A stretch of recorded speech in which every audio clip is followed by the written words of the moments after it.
It's 0344 499 1000. It's a funny old world, isn't it? I went moron fishing today on Twitter. It's a great thing to do from time to time. Just seeing what kind of morons are out there. And I posted something that if you know me, and I'm guessing that most of the people that follow me on Twitter are aware of me and are aware of what I do and my political leanings. I posted, from 10 o'clock tonight, should we ban all Muslims from driving cars? Right. So I posted that.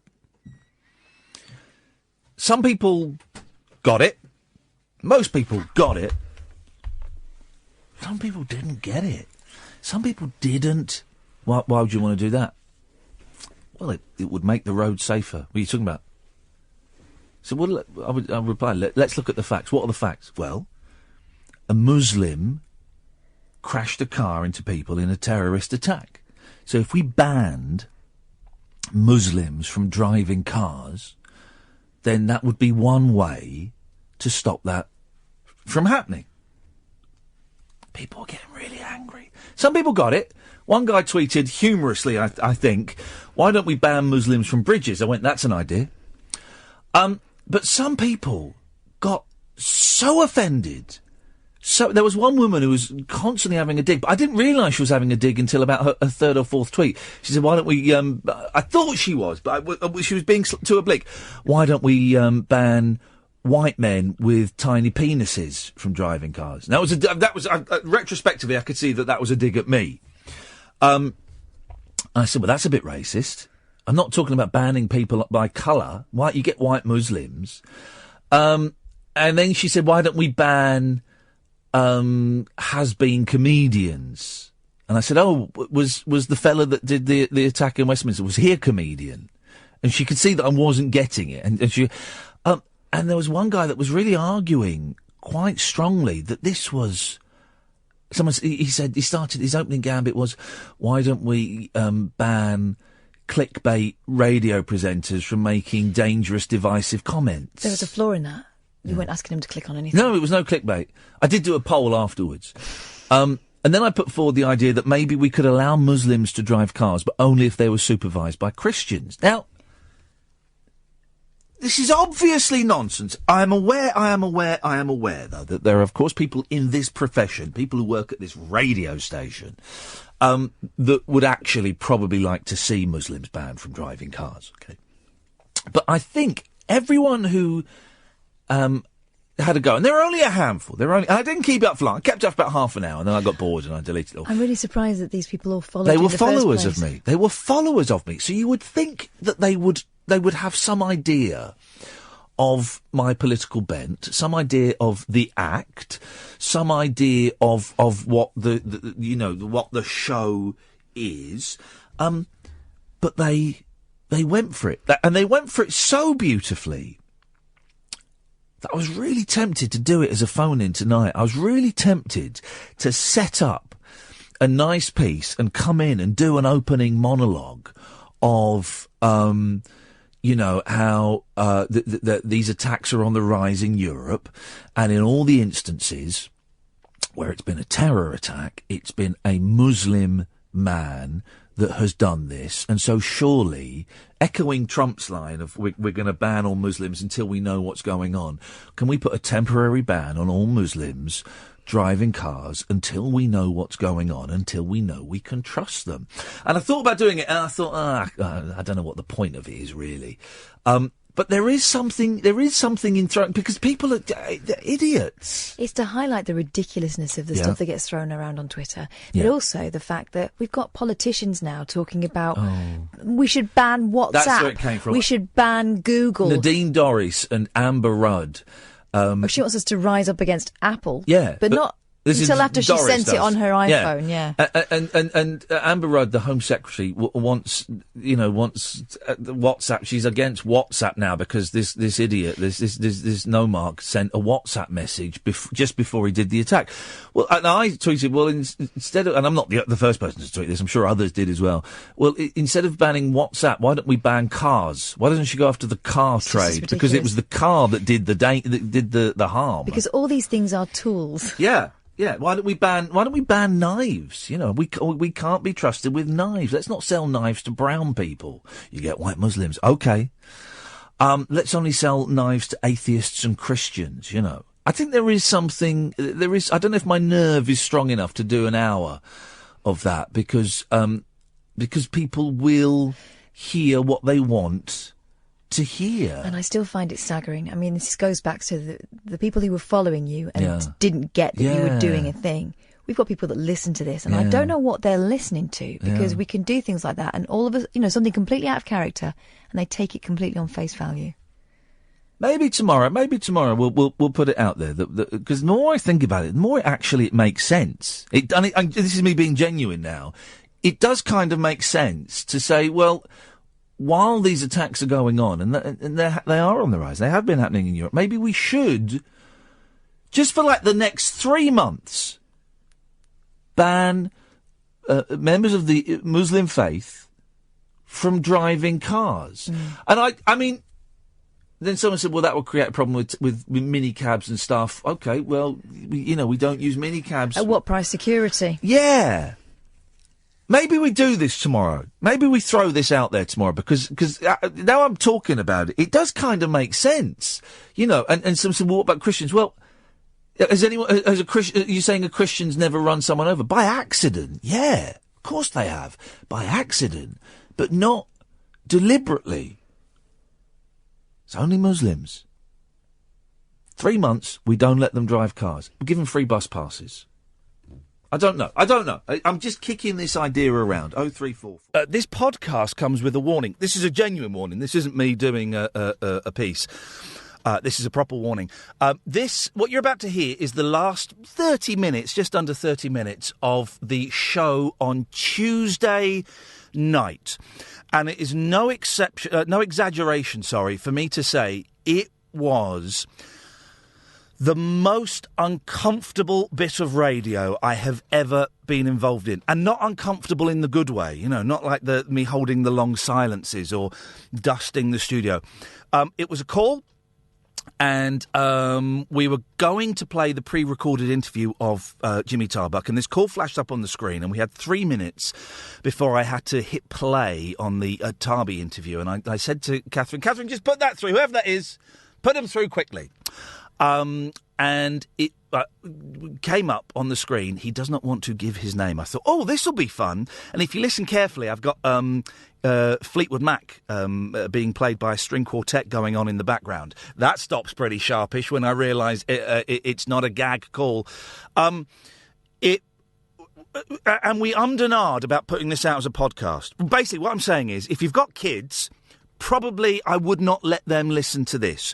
If you are in any way triggered or upset by people talking about stalking or threats of sexual violence, I would suggest you switch off, and you probably don't need to hear this.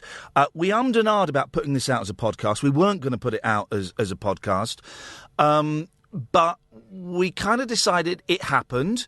It had gone out on the air. It's still available to listen to on the Listen Again feature. If you go on the website, you can listen to all of the show again, and it was still there. So we kind of thought, well, actually, we will put it out as a podcast because maybe someone will get something out of this, something positive out of this. I do warn you, and it's not a warning I make lightly. This really is really uncomfortable listening, and you will hear me. Are we playing the whole half an hour right up to the end with Hassan's call as well? I think so. Yeah, I agree. You will hear me completely lost, not only for words, but for what to do. Okay, you will you will hear me just lost, completely lost and flummoxed by this, okay? You have been warned, okay? With that warning in mind, have a listen to... It was Thomas, was that the name he gave? Have a listen to Thomas. All right, we're going to go to, some... Caller, why don't you want to give your name? Because I want to talk about an experience what I've had. Oh, okay, away you go, sir. Well, you can call me Thomas. Okay, Thomas. I used to be a stalker, and I used to be obsessed with this girl. Right. And I lost contact because of my condition. What's your condition? Muscular dystrophy Duchenne. Okay, I know a bit about muscular dystrophy. I got, I had a couple of cousins that had it. One's passed away, but the other's still around. Okay, what do you mean you were a stalker? Well, recently I tried to get in touch with that individual, and they didn't want to know because apparently they moved on. Right. What do you think the future could be? What do you think about people who do those sorts of things? Well, I don't know. Right, hang on a second. You came on and said you were a stalker. Okay, that brings up all kinds of connotations. I used to be. Well, what do you? How did you used to stalk? What did you do that you would classify as stalking? I was harassing her. Right. Did the police get involved? Yeah, they were involved. Did you get charged with it? Well, I hired a private investigator and they put a tracker on the car and shit. Sorry for the language. No, it's all right. Just a yellow card. Just. But so did the police? Did she get the police involved to stop you doing that? Yeah, because I was at a house and. Who's that in the background? Who's that in the background, Thomas? It's my bed. I got a squeaky bed. Squeaky bed. You're not in prison, are you? It sounds like a prison bed. One of us. No, I'm not in Magistrate's Finest. Right, hang on a minute. So, I need to go back quite a bit, and guess what, guys? I think we might play Jimmy Tarbuck tomorrow. Okay, so forget... So, how did you meet this girl? Did you go to school with her?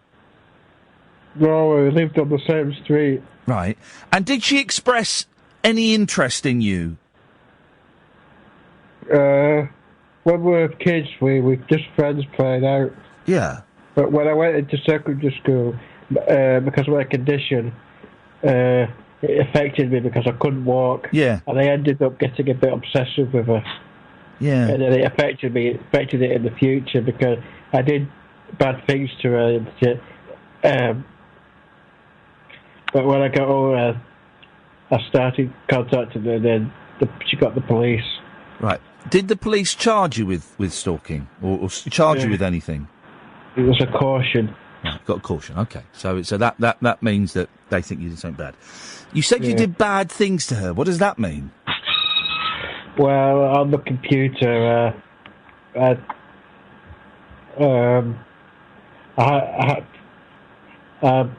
broke into her account and started harassing her. Now, what do you mean by harassing? What were you saying to her on the computer? I was trying to get her attention, but she kept ignoring me. But what were you saying? I want to know specifically what you said. How did you try and get her attention? I said, why won't you talk to me? If you don't talk to me, I'll do stuff, things like that. Okay, we're getting somewhere now. When you said, if you don't talk to me, I'll do stuff, were you saying you would do stuff to her or you would do stuff to yourself? To her. Like hurt her? Some things like that, yeah. Oh, man. But I would... Go on. Yeah. Go on. Well, I think the reason why she doesn't want to speak to me is because she has kids now. Yeah. Maybe listen, she's not... You know she's not interested in you, don't you? Yeah. Kids or no kids, she's not interested in you. And you also know the way to get a woman, you know, to attract a woman's attention is not to threaten her. Yeah. But when I listen to music, I daydream about her. Mate, you need to get help, Thomas. Yeah. But this was a few years ago. Right, okay, and yet you're still thinking about her. Yeah, but Did you ever hang on a second, did you ever physically hurt her? Never. Right. Just on the computer. Okay, but that is still, you know, that is still vicious. That's still a vicious attack to threaten people. I threatened to rape her. Jesus, Thomas, man, why did you think that was? Why did you think that was a good idea? Because she was ignoring me, and I wanted to find her a bit to get her attention. Thomas, you're not well, dude.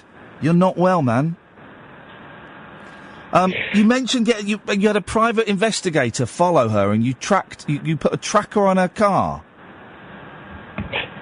And I went to her address, and her boyfriend went out and confronted me, and he wanted to kick the crap out of me. Yeah, and I can understand why you'd want to do that, Thomas. You know, if anyone threatened any body, male or female, in my life with sexual assault, I would want to kick the crap out of them. But when we were younger, we used to get along. Yeah, well, people fall out, and the way to get people to fall back in ain't to threaten them with rape, because that's a terrible thing to do, Thomas. That is an awful thing to do. Yeah, I regret it now, but I want to stop other people from doing this sort of stuff. No, you don't. That's not why you phoned up, is it? You phoned up because you want me to tell you that it'll be all right, and maybe one day she'll be interested in you. That's what you want to hear, isn't it? But she'll just keep calling the police. Mate, you have. When was the last time you made contact with this poor woman? She's 22 and I'm 25. Right. When was the last time you tried to make contact with this poor woman? A few months ago. Thomas, dude, you have got to stop. So I get telling her them. I don't want to mention her name. No, don't. No, because it's not it's not fair. Very rarely am I at a loss for words or with how to deal with a situation. Mate, you have got to stop. You have got to stop. That poor woman doesn't deserve any of this at all. And the muscular dystrophy, that's a MacGuffin. That's a red herring. That's nothing to do with this at all.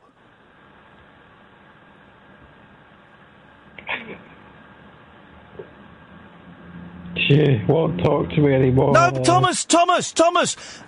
She doesn't want to know you. You threatened sexual assault. You stalked her. She had to get the police involved. She doesn't want to know you, Thomas. And I'm shouting, but I know that you're not hearing this. That police really frightened me. Good! I'm glad they frightened you. Because she's terrified of you, Thomas. Listen, I hate to have a go at a poor soul, but the muscular dystrophy is irrelevant to this. It's a lousy disease. It killed a cousin of mine, and it's done terrible things to another cousin. She's got kids, dude.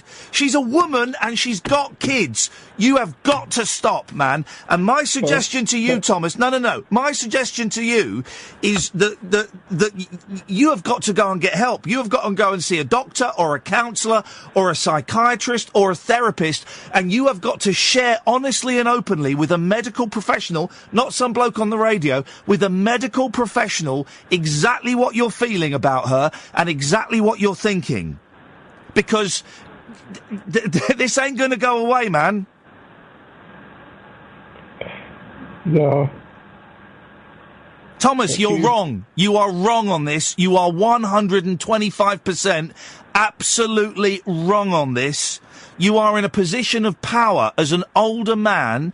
You are in a position of power over somebody who is frightened of you and has got kids to look after. What you are saying to me now, and I'm sorry if this sounds harsh. I'm not sorry it sounds harsh. What you are saying to me now is not normal behaviour.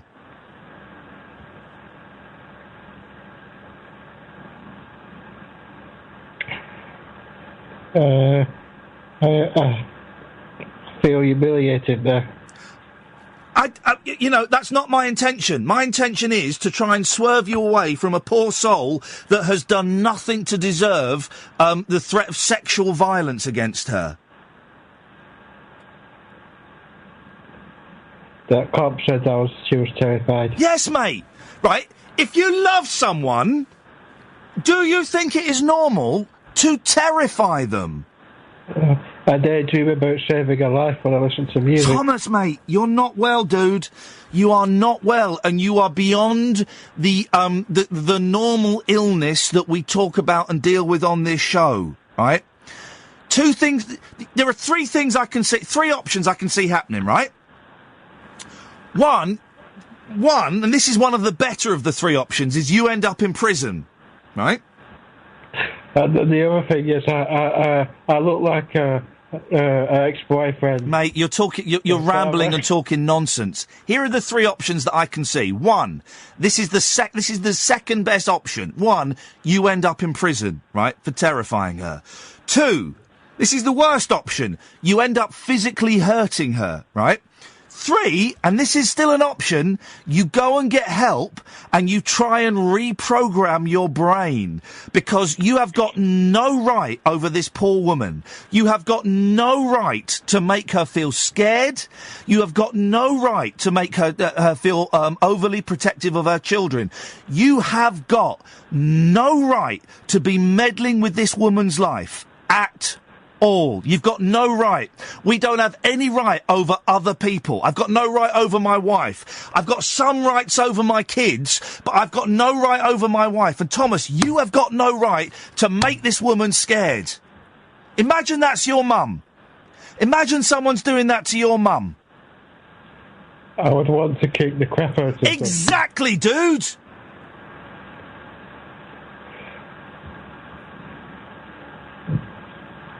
Why are you calling me? What do you want to get out of this call? I want to share my story when I was a stalker. You still are, Thomas. You still are.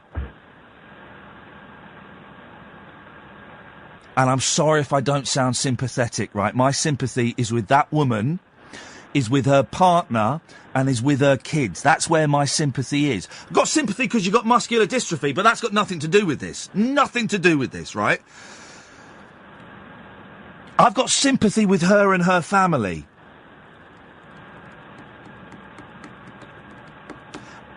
And I've got to be honest with you, right? What are you thinking of doing? Sorry? What are you thinking of doing in regards to this woman? I don't want her to be scared of me. Right. Then you have to stay out of her life forever. Yeah. Are you thinking of getting in touch with her? Not at the current minute. I'm in a really... Yeah. I have to have a really serious... Jesus Christ. I've got to talk to my producer because... Should I tell you what is going on in my head right now? Shall I tell you? I think morally I am obliged... I can see where you're calling from. Morally, I'm obliged to give give this number to the police. I feel obliged to do it because from what I am getting from this phone call, Thomas, is a young woman's... No, since the police have spoken to me, I've learned from it. No, you haven't, mate. You haven't. And my moral obligation is not... My moral obligation is not to that woman. It's not to you. It's to that woman and her kids. And I feel... I just want people... This is awful. This is awful. Jeez, this is awful. I just want other weirdos like me to stop doing it. When was the last time? This is awful. I don't know what to do. This was 3 months ago, okay? When was the last time... 3 months. When was the last time the police spoke to you?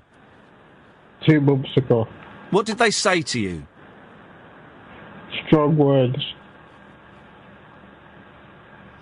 Thomas, I tell you what... They said if I contact her again, I'll go down to prison.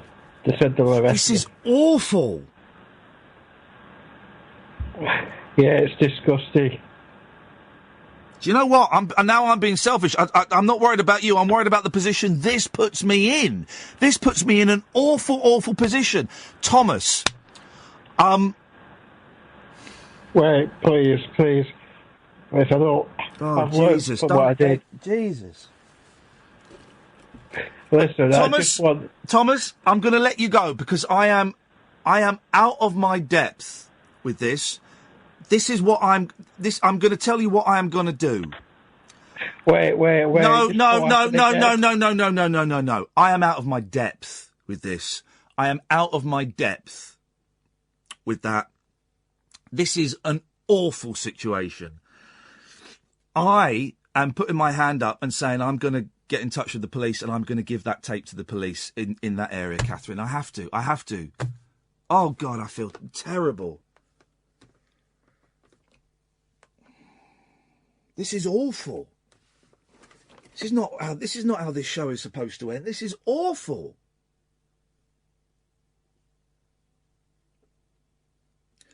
I've never been in this position before. Yeah, my depth here.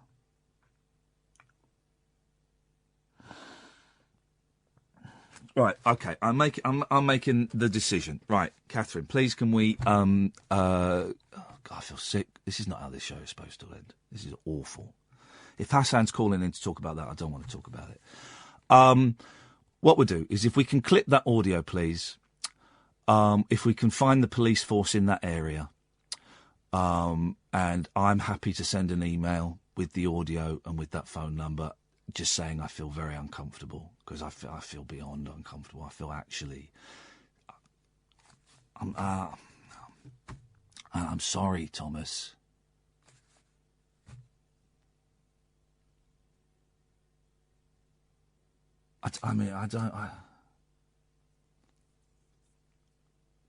I'm shaking. I have to do that, don't I, Kath? That's it. That's it. Let's have the ads. Across the UK, online and on DAB. Late night, Iain Lee on Talk Radio. We have ways of making you talk. Tell you what. 15 years on and off of doing radio. Longer than that, actually. Nearly 20. I have never... I'm going to put my hands up. I'm totally out of my depth. I am totally out of my depth. I have never felt so upset and uncomfortable. Uncomfortable isn't even the right word, but so bewildered.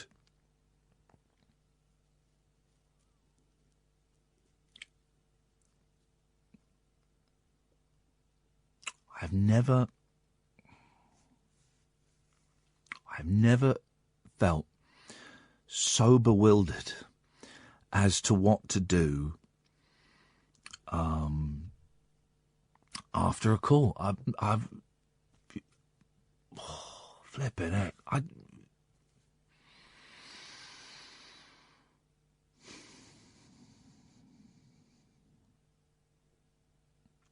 I've never felt... never felt so bewildered as to what to do after a call. I have made the decision, and I hate myself for saying it. I've made the decision. We're going to clip that. I know what area that gentleman was calling from, and we're going to send the police force that bit of audio. And I feel I should apologise. I should have stopped that. I feel I should have stopped that call. I should have stopped that call a lot earlier on. And I would like to apologise if anyone was upset by that. I would like to apologise if anyone found that the content of that call particularly disturbing. And I profoundly apologise because I made a bad judgment, and I should have stopped that call a minute into it. Should have done that, and I made the wrong decision. I made the wrong decision. No, I did, Kath. I did. I made the wrong decision allowing that call to go on. I got distracted with the muscular dystrophy, and I wasn't listening to I got distracted by that, and I wasn't listening. I made a wrong decision, and I'm genuinely really sorry.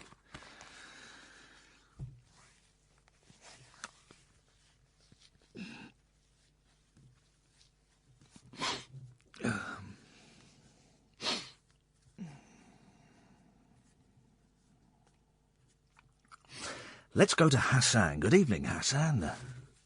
Good evening, Ian. Hassan, what you called in for, boss? I was listening to your podcast. I haven't listened this week, I'm afraid, due to work, so really sorry. Unbelievable. I want a note from your mother. Forgive me. I know you hate callers who call in who haven't listened to your show, so I'm one of them today. I'm sorry. I don't hate them at all. Don't worry. Well, go on.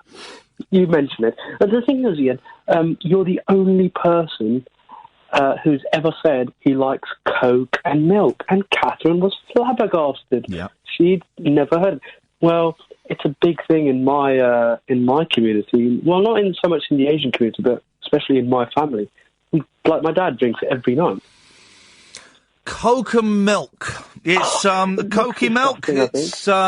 It's what it's all about. It's what it's all about, Hassan. It's the future. What other Do you know what, Hassan? I'm gonna say goodbye because I can't fake it. So I'm trying to fake it and I can't fake it. That's fine. That's but bless you, brother. Bless you. I'm trying to fake it and I can't fake it. So what we're going to do? We've got 4 minutes. 4 minutes to do something. I'm not going to play a bit of music because that would be inappropriate. None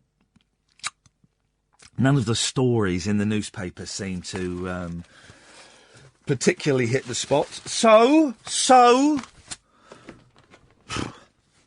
I don't know how to. Honestly, I do not know how to end the show, and that's not even me doing a piece. I don't know. I don't know how to finish the show. I don't, Kath. I don't know how to finish the show, and it's not me. I'm not even doing a thing. I don't know how to. I don't know what to do for the next 3 minutes. I don't know what to do. That call has really upset me, and I made the wrong decision. I made totally the wrong decision. I shouldn't have done it. Oh, jeez. Ah!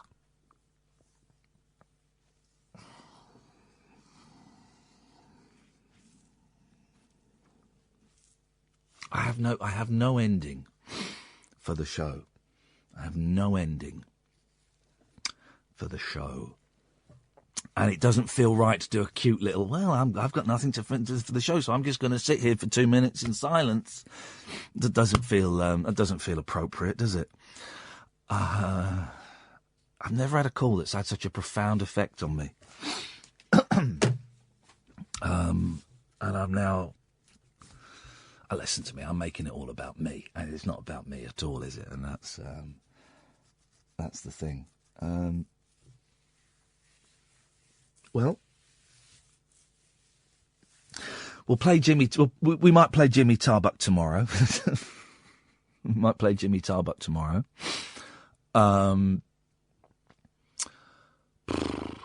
We've got the call straight to air on Friday. We've got some good stuff coming up in the week. There we go. That's what we can talk about. We've got some good stuff coming up in the week. We can play Jimmy Tarbuck tomorrow. That'll be fun.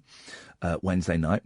Thursday, we've got Joe McGrath coming in, which I am absolutely thrilled by, genuinely thrilled by. It's not me faking it. I'm over the moon. The director of the Magic Christian, 88 yesterday, today, Tuesday, and whenever Tuesday was, 88 years old. So he's coming in, and on Friday we'll take calls straight to it. I'm going to tell you how I'm feeling. I'm going to make it about me. Why the hell not? My show. Do what I want. I am shaking. I am speechless, and I feel sick. There's knot in my stomach. I feel really sick. That I don't know. 45 seconds to go. Doesn't that feel like an absolute lifetime? Huh? Doesn't it feel like a lifetime? I ain't got nothing, guys. For the first time, I ain't got nothing. 30 seconds to go. 30 seconds to go. That's all I've got is a countdown. 20 seconds, 21 seconds, 21 seconds to go. Let me know when you need the studio. I got 21 seconds before I have to go. Right. I'm done. I'm out of here. Show's finished. Show's over. Go away. Bye-bye.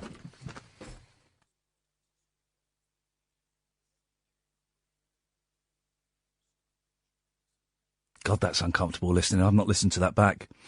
I've never heard such a genuine reaction as my Jesus then when he said that. I mean, that was... It totally threw me for six. I didn't know how to continue. I perceived that Thomas... I could see where he was calling from. I perceived that Thomas was still posed a threat to that young lady and her two children. And I don't want to... We know a little bit more about her, but I don't want to, So I made the decision that I've never, ever made before, and I really hope I never have to make again. And I've spoken to villains, I've spoken to crooks, I've spoken to all kinds of dodgepots, right? But I've never had to make this call. And the call I made, and Catherine, my producer, backed me up, the call I made was, we both perceived he was a threat, as he'd been in touch with her, I think, 3 months ago. And... So we made the decision to get in touch with the police, and we did. And then Thomas was, anyway, he was begging us not to, and we did. And I'll tell you what happened. But it really upset me. It really upset me as a host, because I felt out of my depth. It upset me as a human being. It upset me as a dad and as a man and as a son, and all. It upset me as a person a lot. And terrible night's sleep thing. I know it upset a lot of you as well, because I know some of my listeners and some of my followers and have had similar experiences of being made to feel afraid by someone else's interest, affection. I use affection in inverted commas. And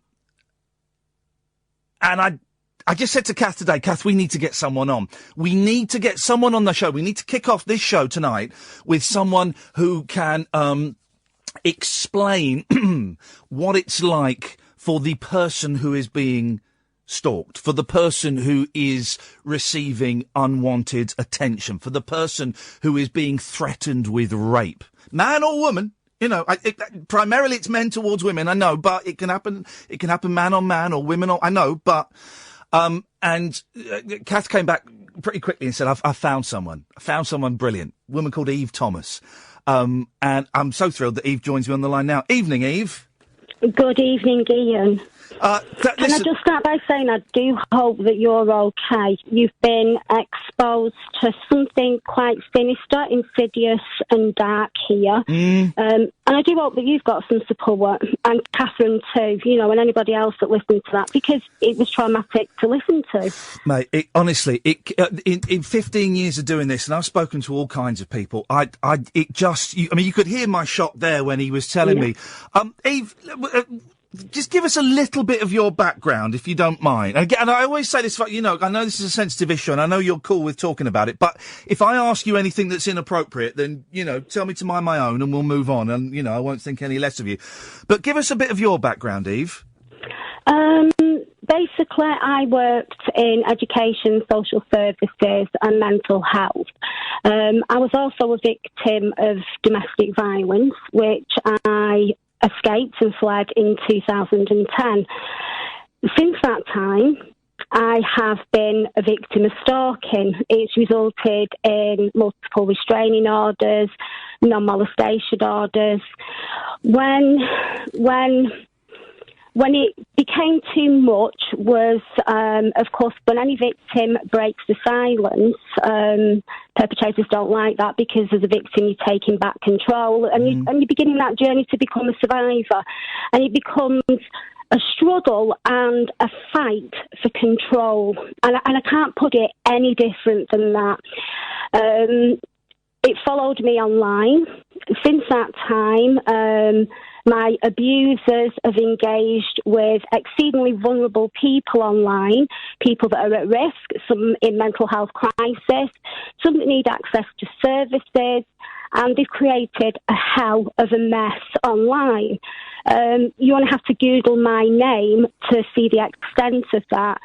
Now, it's been subject to police investigation, it's been subject to upheld IPCC reports, and it is still subject to investigation. So that's about as much as I can say about that, because I don't want to jeopardise.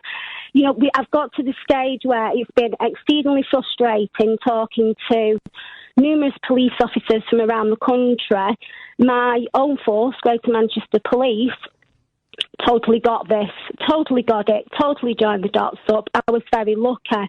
I'm lucky to work with some amazing professionals, former police officers, barristers, therapists, you know, people who have supported me through that, because support is crucial. And I do need to give you the National Stalking Helpline. If I give it to me now, and I'm going to write it down, and then remind me at the end, and we'll give it out again. Go on.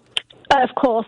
So it's the National Stalking Helpline. It's run by the Susie Lamplugh Trust, and the number is 0808 0808 802 802 0300. And they also have a website, which is susielamplugh.org, and there is tons, and I mean tons of information on there. We'll give out the number again before we say goodbye. We'll give out the number again so people have got time to go get pen and paper. Here's the thing, Eve. What constitutes stalking? That's such a difficult question. Yeah, I know. It really is. It's really hard to give an absolute bob-on response to what is stalking. What I would say is stalking is anything that causes fear or distress. Yeah. And, you know, you've got harassment where somebody is, you know, constantly harassing somebody, but stalking takes on, I mean, both are insidious. They can happen to anybody, at any time, any place. Anybody can be a stalker. Anybody can be an abuser. Come from all single walks of life, you know, from highly professional people to unemployed people, anybody. And, you know, anonymity, I have real difficulty saying that word. I noticed. It's a tough one. Yeah. It gives these people a power, and we need to really do something very, very drastic. And government needs to get some resources into online detectives so that we can do this. We need a digital law updating. It needs dragging into 2017 because the police are struggling. We have new stalking laws introduced, and the training was drip-fed. So, you know, victims are getting this all clear on social media and everything else. Yes, stalking is now an offence. They report it to the police and they get lost in that wilderness of the criminal justice system. And that criminal justice system is frightening. It's frightening for victims. And I know you've listened to the conversation I had last night with Thomas. What was interesting, right, is I admired his honesty, right? I'm trying to tread as carefully. I was impressed with his honesty, but the fact that he seemed to find very little. If he could just have a conversation with that woman, she would realise that she was meant to be with him. That seemed to me to be the thread. And it's you know, and I was shouting at him. It's such a huge delusion that no amount of logic or fact, or if the person who is being stalked says, go away, I don't want you in my life, well, that gets messed up in their head and becomes a come on, doesn't it? It does. It's a fixation. You know, he obviously believed that he believes that he has some sort of right to a relationship with this woman who has clearly stated she wants nothing to do with him. You know, she's engaged with the police. She's reported him. What I would say is strong words. The police gave strong words and a caution. I'm very sorry, but, you know, if everything that Thomas is saying is right, this is a man that needs a full psychiatric assessment and he needs dealing with properly by the law. This is a man that, you know, stalking, but he's also brought a very sexual, predatory dynamic into this. He's also brought the children into this. I mean, you know, I hope the police are really taking this seriously. I hope they're ensuring that this victim and the children are safe. They need to risk assess the absolute death out of this. Shall I tell you what happened with the police yesterday? Yes, please. You may know this already. So we made the decision. I've never made this. I've done thousands of hours of this, and I've never made that decision before. And when we made the decision after the show, about 1:15, Catherine went and she called the police. And she, first of all, she phoned up the police in the city that gentleman lived in, because we imagined that they would be the ones who had cautioned him. And they said, "Oh no, you have to phone the Metropolitan Police." We said, "Why?" We said, "That's because that's where you are." Mm-hmm. And Kath said, well, no, but he's been cautioned by you, we think. No, you've got to phone the police where you are. OK. So about 1:20 in the morning, Catherine phones the police up in London and they said, OK, what we'll do is we will send some officers round to talk to you within an hour. In 60 minutes, we will have sent a couple of coppers round to talk to you. And she said, well, I mean, can't we do it on the phone? And I've got a recording of what was said. Can we just email that? No. Someone will come round. OK, 1:20. 2:30, I said, why don't you give them another quick call? Because no one's turned up. So she phoned up and they said, oh, no, it doesn't say in my notes anyone was going to come round. I think you've been given wrong information. And we kept saying, we've got a recording of this man who was obviously troubled, and we genuinely think that the woman he is referring to is in danger.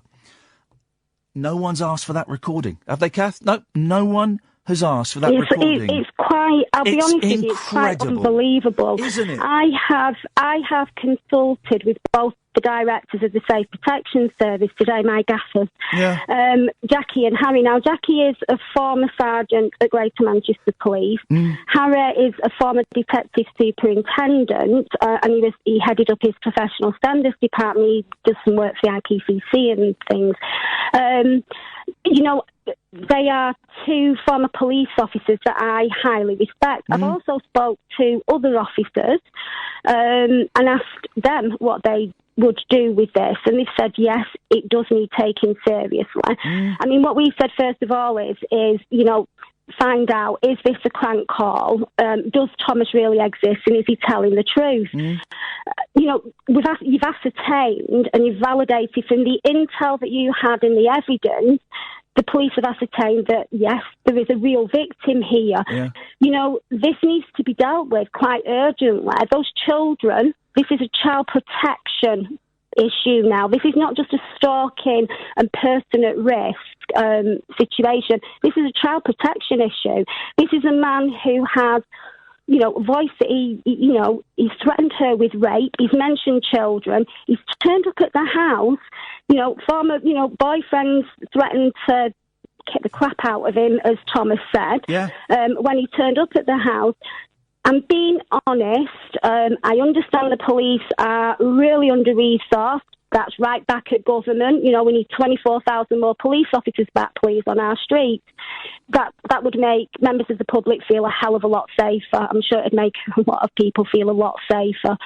The cuts to the police service, you know, have drastically affected victims, drastically affected risk and safeguarding in this country. And, you know, we need to start pulling our socks up because it's not good enough.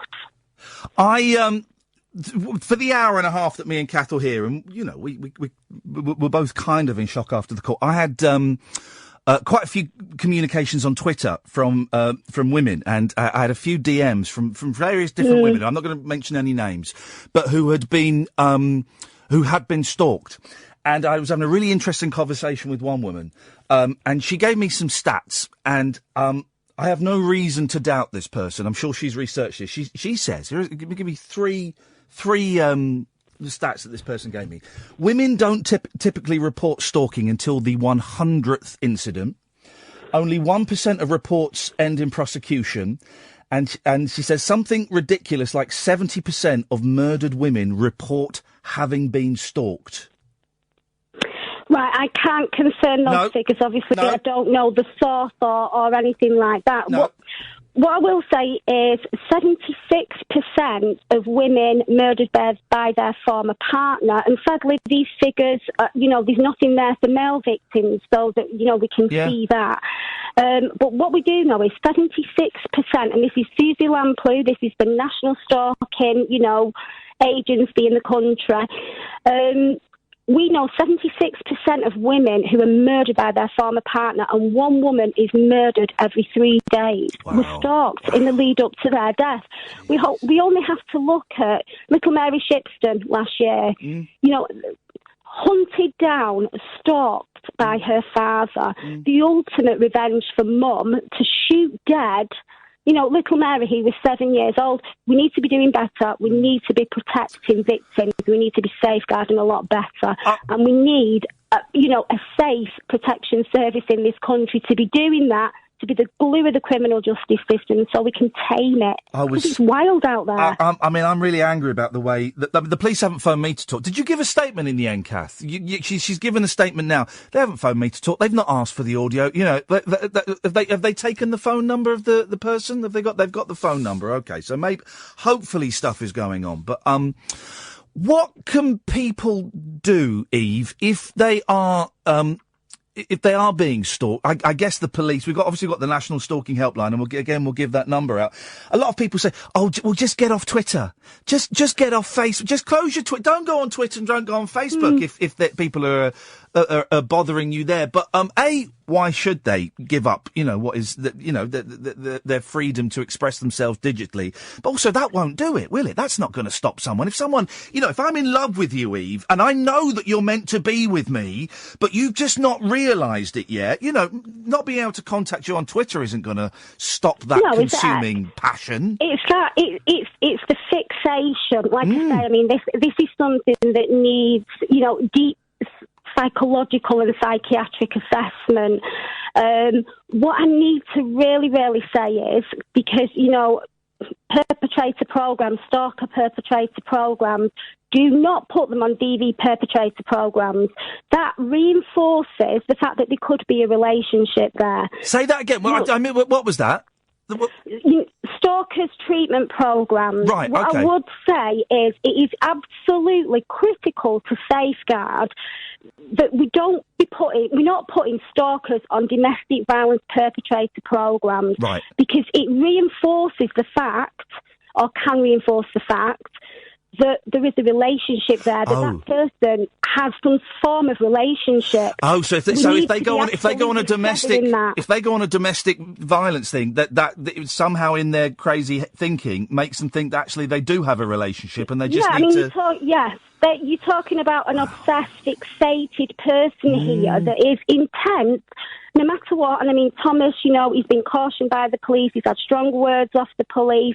He's not stopping. It's not. He says he listens to music and he dreams about her. Yeah. He is obsessed and he's fixated. And this, the stark reality here, Ian, is this could be a countdown to this woman's murder. I know. This could be a countdown to those children's murder. Oh, Eve, this is what was going through my mind last night. I bet it was. And Ian, really, really big respect for you, because I don't think, and I'm going to speak to some, journalist friends of mine, media friends of mine, I don't think a lot of presenters would have known how to deal with that. But you secured the evidence. I mean, yeah, it's recorded anyway.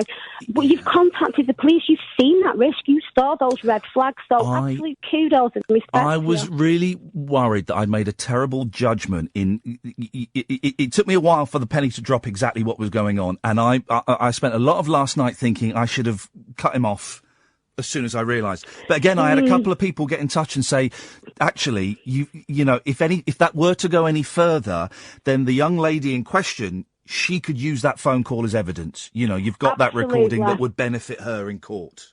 Absolutely. I mean, again, speaking to the gaffers and my colleagues this afternoon, you know, we've talked about would it have been best for you to say, can we speak offline? You know, Thomas, let's speak offline.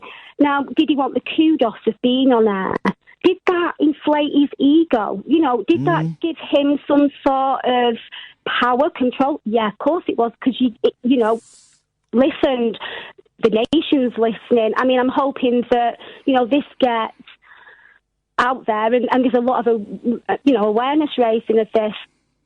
Can we talk about what to do, Iain, please? You know, I know it's your programme. No, go, it's really important to talk about what to do. Yes, I agree.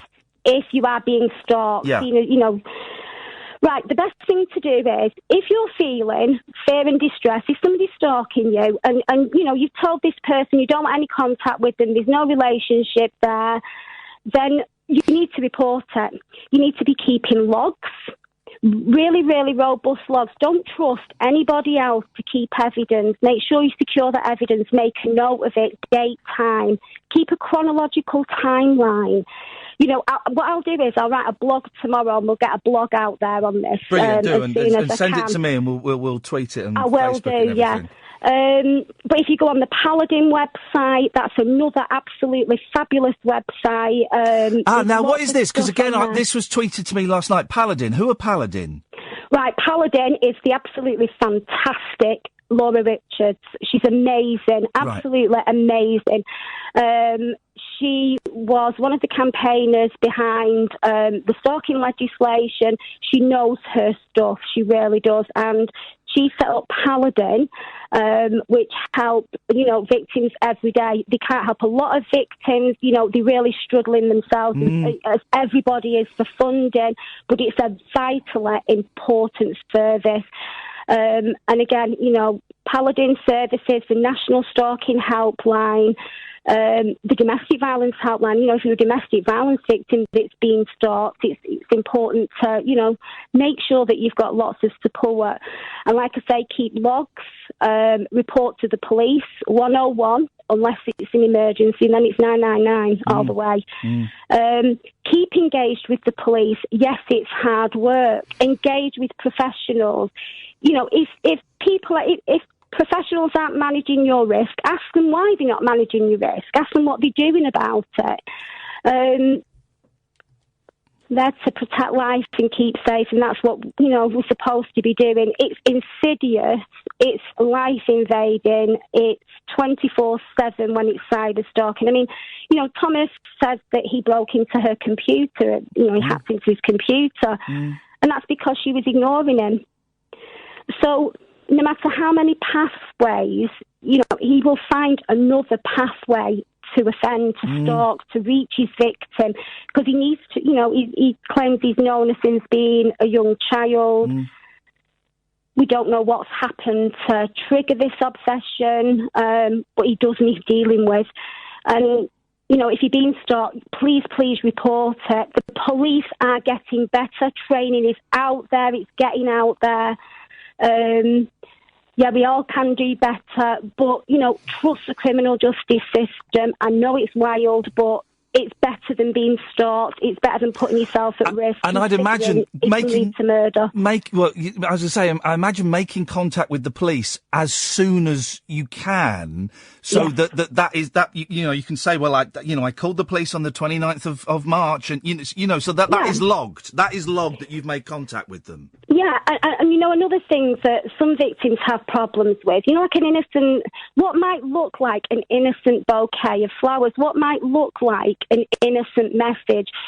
when the dots are all joined, the bigger picture's formed, you can see the insidious behaviour, that fixation so well. And that's why I'm, flagging up Laura Richards here, because this is her speciality. As is, my colleagues with stalking. It's become far worse. What bullying that used to happen in school has now led to stalking, has now led to cyber stalking. It's invading our digital lives. You read something online and you think, is that the truth? Because you just don't know anymore. And social media platforms can do an awful lot.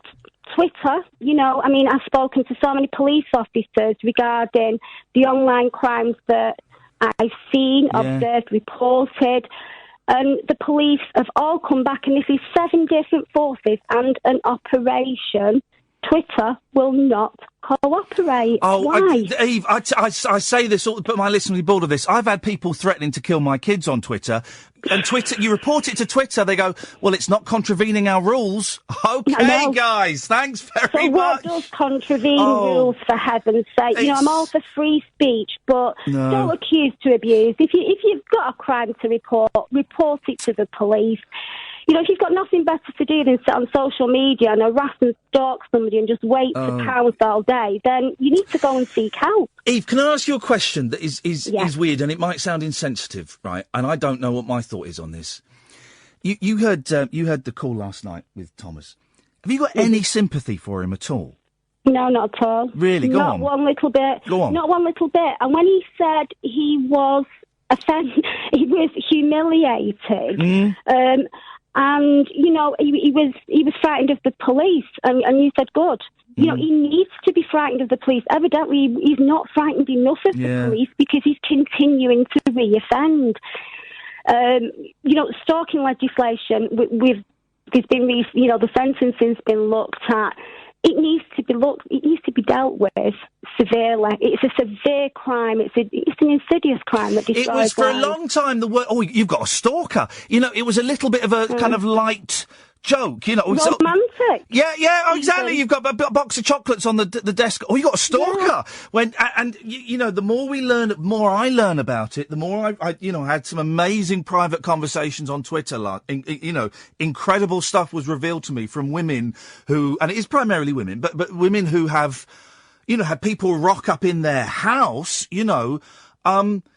Oh, it's awful. And I just pray that young lady that he was talking, and listen, who knows? That guy may have been a prank call. Me and Kath, our sensors are pretty darn good, and we're like 99.9% certain he was genuine. We're pretty good at sniffing it. The thing is, what the police need to be doing is treating it as seriously. Yes. Security, they've got his phone number. They can secure his intel really, really well. They'll know whether he's a crank or not. What I will say is, if he is a crank, he still needs help. Yeah. Because who in the right mind, phones the radio show and sits there creaking on a bed. Yeah. And talking about things like this. Whoever Thomas is, Thomas needs help, and Thomas needs to secure help quickly. He needs to go and see his GP. That poor woman and her poor kids and her poor partner. I know. And victims who have children, it affects family and children. I can't even begin to tell you how much it affects family and children. It's, and sometimes it flows over to children, and stalkers will start attacking children. It's anything to destroy their victim. At the end of the day, and like I say, they just become a power fight, a control fight almost, and the victim's fight is the fight to keep their head above water, and the fight, sometimes to stay alive. Eve, listen, you've got an open invitation. Anytime you want to come on the show and have a chat, you'd be more than welcome. If you get that blog written, we'll tweet that. If people want to follow you, it's at Eve Thomas Safe. SAFE.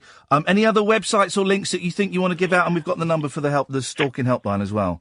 Yeah, well, what I'll do is I'll send some over by email to Catherine. Beautiful. And I'll also ensure that they're on my Twitter timeline as well.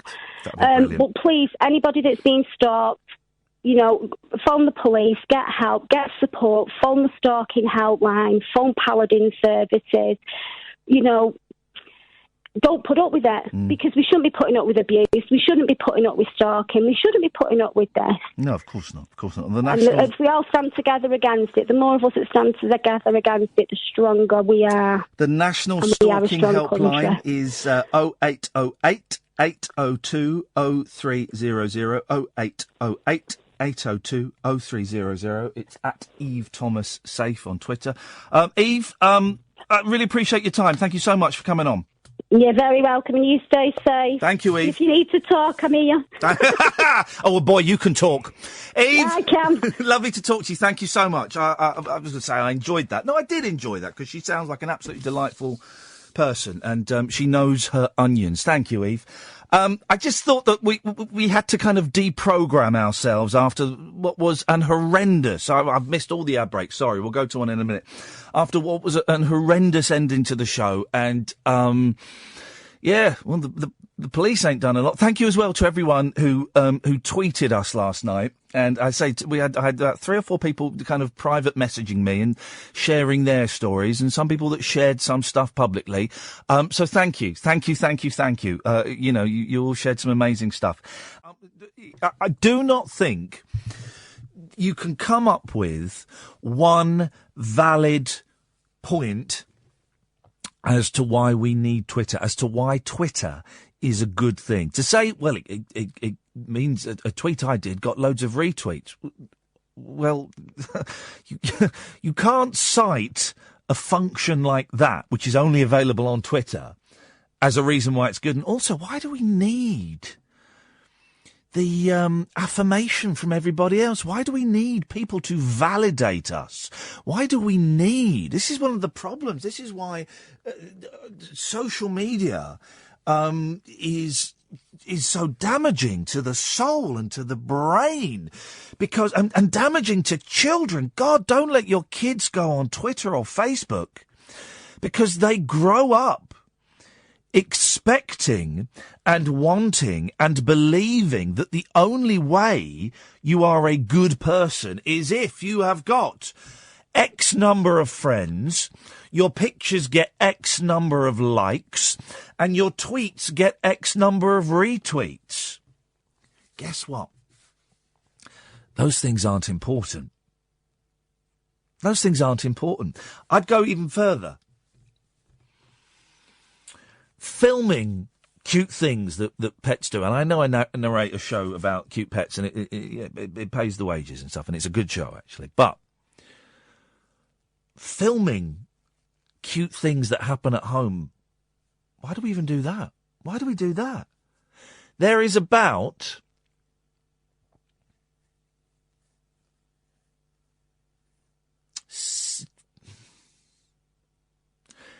There's about 5 or 6 minutes of footage of me from my first 25 years of life.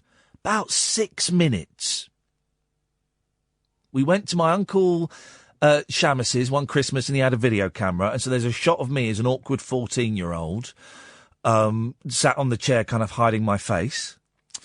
And before that, Nanny Perkis had a cine camera. There's 6 minutes, tops, of me in my first 24 years of life. Imagine. I have more pictures and more pictures of my children now, who are 7 and 5, than exist of me in entirety. Imagine. More pictures of my 7-year-old child than there are of 43-year-old me. We have this need to video everything, to film everything, to prove that we were there. And I'm making a real effort to not film stuff, to not take pictures. I had a picture taken with Joe before he left, which is nice, and I'll treasure that. I'll treasure that picture. I'll get that printed up. I'll send that off, and I'll get it printed up. And I'll have that. And that day that Joe McGrath came in, the guy that directed, yeah. Got a picture of that. Where's that picture? I've got a picture of that somewhere. Where's my pictures? Here it is. Got it. We film and take photographs of everything. And as we're filming it, as we're filming our kids doing something cute or our pets doing something silly, we're thinking, can't wait to get this up on Facebook. This will make them laugh on Facebook. Whoa, hang on, whoa. This will make them laugh on Facebook? You're not enjoying it for what it is. Sit there and watch it. Sit there and watch your kid do something cute. Sit there and watch your cat humping a ball. Watch that. Watch it. Remember it. Do you remember the time the cat humped that football? What? Yeah. The cat came in and humped the football. No. You got it on video? No. And also, here's a thought. If you've got it on video, these things often aren't as funny as you remember them. So if you don't film it and you don't take photographs of it, well, you exaggerate. If you're telling the story, you exaggerate and you make it bigger. And as the story goes, every time you tell the story, it gets a bit bigger and a bit more ridiculous until after about a year of telling it, you've got a really good story. Now, if you then reach your phone and go, here's the footage, it won't be as good. We've lost the art of storytelling. That's why this industry is screwed, because no one knows how to tell a story anymore, apart from people like me. Good evening, Paul. Good evening, I'm back again, am I? Turn your radio off, Paul. Yeah, it's off, yeah. Shall I read the email you sent me? Yes, No, Paul. It's recorded. You said it. Paul, shall I read the email you sent? I'll have to censor the swear words. Can you substitute? Yes, I did use the F word. I'm sorry. This is your email. Yes, Iain. Do you now realise the callers you are getting and putting on air are taking the bloody piss out of you that you totally deserve? You are not smart or clever, Iain, even though you think you are something smart. You are, at the end of the day, a Britwell boy. You should just go back to drinking in the Jolly Londoner if it still existed. Yes, that was a joke. No. I wonder if this was a joke. You have now said Lenny Henry was a black minstrel. Get off... Minstrel. You didn't say that, you put minstrel. I meant minstrel. You then put, get off the effing radio, you stupid bastard. Now.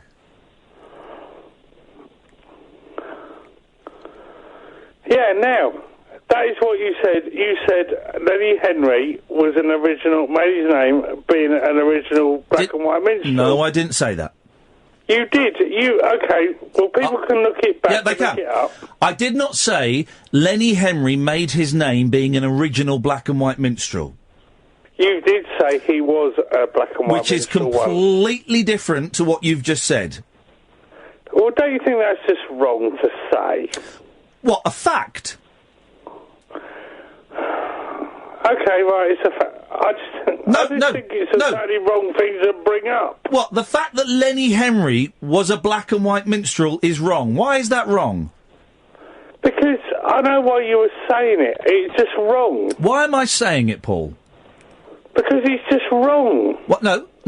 Why do you think I'm saying it? There's no need to mention it. Can you answer the question I'm asking you, Paul?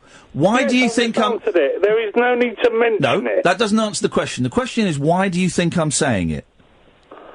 Because you're making a point, I guess, yes. What point am I making? Because there's no reason to bring it up, though. Why do you think I'm bringing it up? Because you're making a point. What point am I making?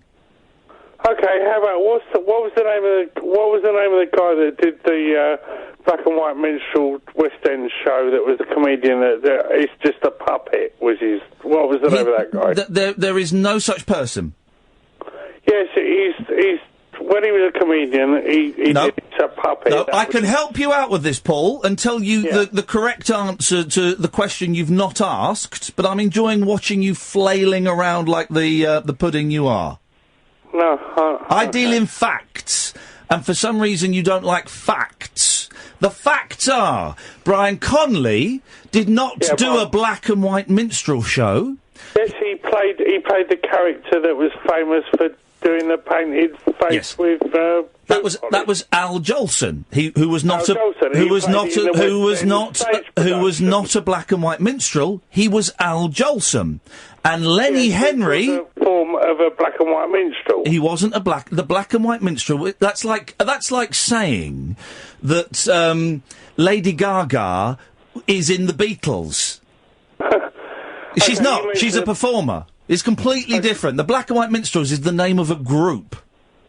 And Lenny Henry was a member of the Black and White Minstrels. Okay, you correct me then. You correct me. Okay, so... I'm happy to be corrected. Right, okay. Now let's move on to the foul abuse you sent me. Okay. I apologise. I used the P word. I used piss. Don't say them. Don't say them. No, I'm not going to use them. No, I don't mind. I don't mind you saying you're on the air taking the bloody piss out of you that you deserve, because no one is.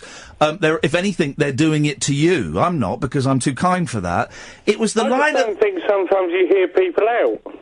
Yeah, well, if they're talking nonsense, Paul, like you have done, then no, I won't hear you. No, it's not. It's a fact. It's not. It's a fact. You've challenged me on a fact that is it's binary. He was either in the Black and White Minstrels or he wasn't. Well, he was. You challenged me on a binary fact. Okay, you explain to me the meaning of the word binary, then. God, I'm talking. No, you can't. Well, of course I can. I'm dealing with. So can everybody else who's listening to this show. No, I didn't realise I was dealing with an idiot. No, you explain to me the meaning of the word binary. Yes or no? You explain to me the meaning of the word binary. Yes or no? Yes or no what? Ask me the question. You explain to me the meaning of the word binary. Yes or no? Yes, I believe I speak the flipping truth. I do. And the line... you're an idiot. And the line at the end, get off the effing radio, you stupid bee. What was that about, Paul? I think you can be irresponsible. I can be responsible. Irresponsible, I said. When I'm giving facts about musical history. That's irresponsible. You can facts that your facts no, you can't. Believe. Well, no. You're talking about opinions. You can't question facts because facts are facts. Facts are there. Yeah, and a fact can be an opinion. No, it can't. That's an opinion. Yes, a basic fact can be an opinion. No, it can't. You don't. Is English your first language? Yes. You don't know what binary means, and you don't know what fact means. I know what binary means. I was asking you what binary means. What does binary mean, then, Paul? Okay. Can we just bloody Google it like you will? No, Google doesn't exist. Why didn't you ask me the question again? Sorry. Go and have another flipping latte like a girl. Nope. I think we got cut off there. How do I call him back? Ed, what buttons do I need to press on the screen? Call log. And it's that one. We must have got cut off by mistake. Okay, let's see if we can get Paul back. We must have accidentally. Hello. Hello, Paul. We must have got cut off then by mistake. Did we? Well, we were in the middle of a conversation, and then the phone call ended. I can't believe for a second that you bottled out of a conversation with me. I would never bottle out of a conversation. No, so it must have been an accident. I'm glad we called you back. Because the battery ran out. Yes. Okay. But you managed to plug it in those 6 seconds. Yes, I've managed to plug it in. It doesn't take me very long. Excellent. Would you like to tell us what binary means? Oh, God. Binary... Would you want to ask me the question and I'll tell you? Okay, binary, as far as I know, and I have not Googled, go back to the word binding a book. Yes?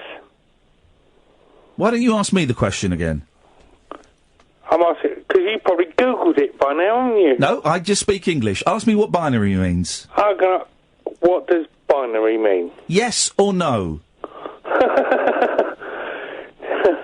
Now, I've not Googled. Binary means yes. Thanks for calling, Paul. And thanks for sending me abuse via the email. It makes me feel alive.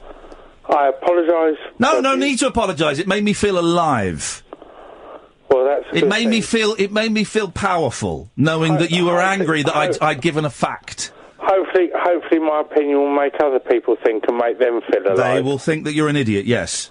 Okay, well, you've just called me an idiot, and you're telling me I'm abusing you. No, I've not said that. Well, you sent me an email that's called me an effing bee.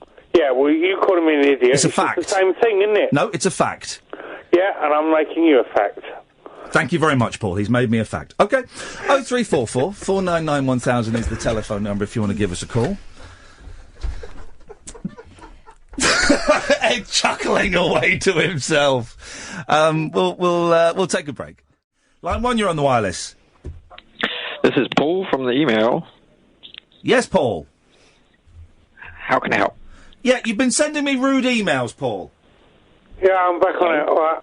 I just want to say, I hate the idea of going to bed in an argument. I hate that idea.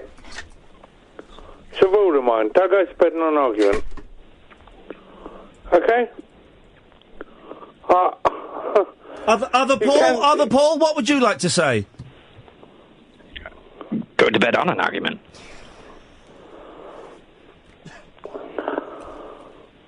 I hate going to bed on an argument.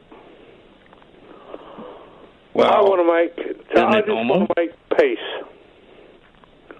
I don't want to make peace. What is wrong with peace?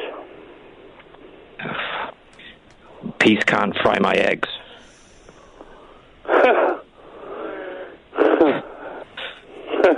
Can it fry yours? Are they duck's eggs? Or are they quail's eggs? Quail. Quail's eggs, yeah. Thank you, guys.